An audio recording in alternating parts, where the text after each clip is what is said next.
electoral se enciende mientras se acerca la fecha de las elecciones el 28 de julio. El régimen prepara su estrategia mientras que la oposición busca capitalizar el descontento de todo un país. Pero están cayendo en el triunfalismo. ¿Quieres saber más que ese? Esto es Dossier Venezuela. Las reglas del juego cambiaron. Lo que hoy sucede en la más próxima elección presidencial es algo que hasta cierto punto es inédito, con cambios constantes a las reglas del juego electoral y decisiones unilaterales que afectan a quienes buscan un cambio político principalmente. Ninguna modificación a la norma afecta al PSV, por el contrario. Entender esto es crucial para la oposición debido a que es una pelea muy desigual. Otro elemento que es contraproducente para la llamada unidad es el tema de la diversidad. Hay demasiados partidos involucrados con sus intereses propios que deben ponerse de acuerdo. No se puede aglomerar todos los sectores que se oponen al régimen de Nicolás Maduro, no se pueden aglomerar en uno solo, porque todos tienen perspectivas y percepciones diferentes de la realidad de Venezuela. Ana María Osorio es doctora en Ciencias Políticas con especialización en Metodología de la Investigación, magíster en Gerencia Pública, diplomada en Gerencia de Campañas Electorales. Conoce no solo de la dinámica política, sino de estrategias. Y lo que necesita realmente quienes adversan al gobierno es de planificación. Entender que sin organización será imposible alcanzar un objetivo. El que tiene visión siempre va un paso adelante. ¿Qué tiene que hacer? Si sabemos cómo ha movido sus fichas el gobierno a lo largo de los últimos 20 años, entonces vamos a trabajar en una estrategia en función de adelantarnos a lo que ellos van a hacer. Si bien es cierto, existe un descontento generalizado contra el actual régimen y todos sus dirigentes, también es cierto que la oposición no ha logrado capitalizar del toda esa enorme animadversión. Mientras tanto, el régimen arma su plan de guerra. Juegan muy inteligentemente a generar campañas de rumor en función de generar mayor división entre la oposición venezolana. Son varias estrategias en simultáneo las que aplican los socialistas contra quienes buscan un cambio político en Venezuela. La desmovilización del adversario. ¿Cómo lo hacen? Intentando que el otro se minimice, se sienta menos. Y lo hace evidentemente diciendo que tiene toda la organización, que tiene todos los medios, que tiene todos los recursos. Vendiéndose como los imbatibles contra quienes nadie puede. Esa es una estrategia, pero también hay otras. La reducción del adversario. Que esa es la estrategia de la minimización del adversario. ¿Cómo hacemos? Los dividimos a su mínima expresión, sobre todo cuando son mayorías, para que siendo minoría nosotros podamos seguir ganando. Es todo un esquema que busca entorpecer la cohesión de la oposición. Estrategias para distraer y para generar en el ciudadano una especie de desmotivación, que eso a consecuencia trae la desmovilización. La oposición debe entender que necesita jugar con astucia. Más que un David contra Goliat, es un tema de inteligencia, ¿ok? De jugar un paso adelante. Es entender que no todas las peleas se ganan con fuerza, sino con planificación y estrategia.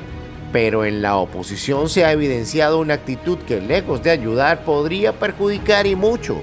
Es el hecho de creer que ya se tiene ganada una contienda por más rechazo que tenga el régimen.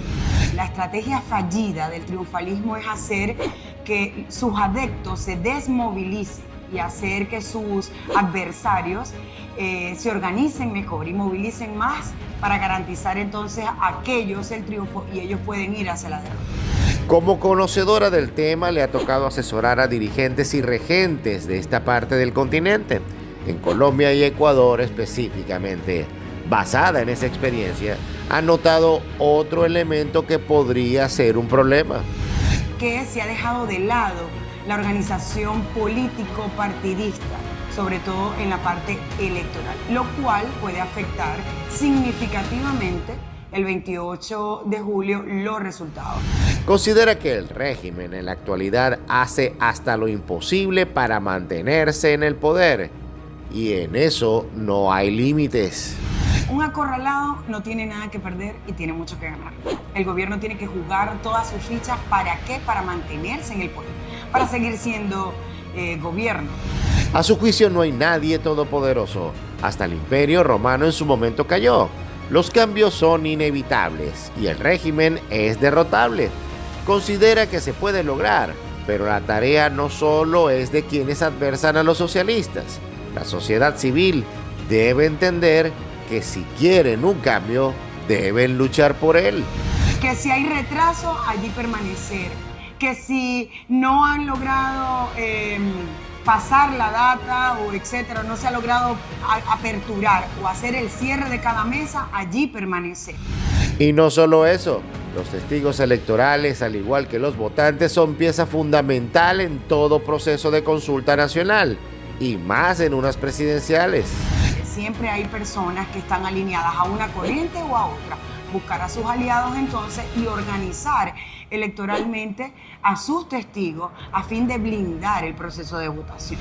No basta con cambiar la actual administración. Habría que refundar las instituciones establecidas en el país debido al esquema centralista que se instauró con la llegada de la revolución. El representante del poder ejecutivo termina decidiendo lo que va a ser el poder legislativo, el poder ciudadano o el poder electoral, entre otros. La separación de los poderes es algo normal en todo sistema democrático. Esto simplemente desapareció. Se restablezca la institucionalidad del Estado, que tanto se ha perdido, el espíritu de las leyes de Montesquieu, la separación de poderes. De no darse estos cambios necesarios en el país, la Venezuela que les tocará ver a los niños que hoy se están en crecimiento será en extremo distinta a la que hoy existe. La crispación social, esa frustración colectiva va a aumentar y van a seguir aumentando el éxodo de venezolanos y los venezolanos por el mundo. Volviendo al tema electoral, las reglas del juego cambiaron.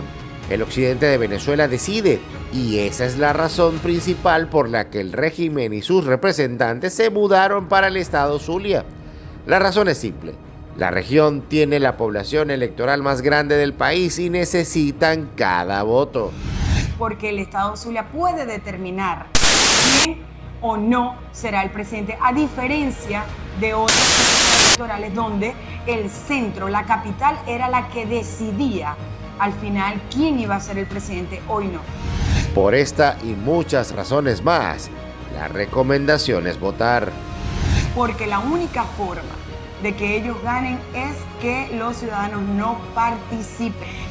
Faltan solo días para las elecciones presidenciales y los ojos de todo el planeta estarán sobre Venezuela, debido a que por muchas razones el futuro de toda la nación estaría en juego este próximo 28 de julio. Para Dossier Venezuela, desde el estado Zulia, Lenín Danieri.